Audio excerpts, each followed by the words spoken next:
Hello and welcome to MyLobby. In this video, I will show you the site configuration. The site configuration allows you to create a site and customize it. Now you can begin. To add a new site, just click the red button with a plus sign found on the lower right side of your window. Enter the needed information, and then the site will be successfully created. And then, to edit and configure sites, you need to click on the Edit button. After that, you will have a page with 6 tabs. And there's General tab under Site Configuration.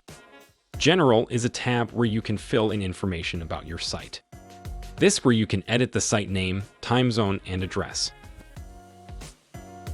The next tab is the Front Page tab. This is where you can upload the site logo, the body image, and the banner. And that's the site configuration and how to customize it. Thank you for watching.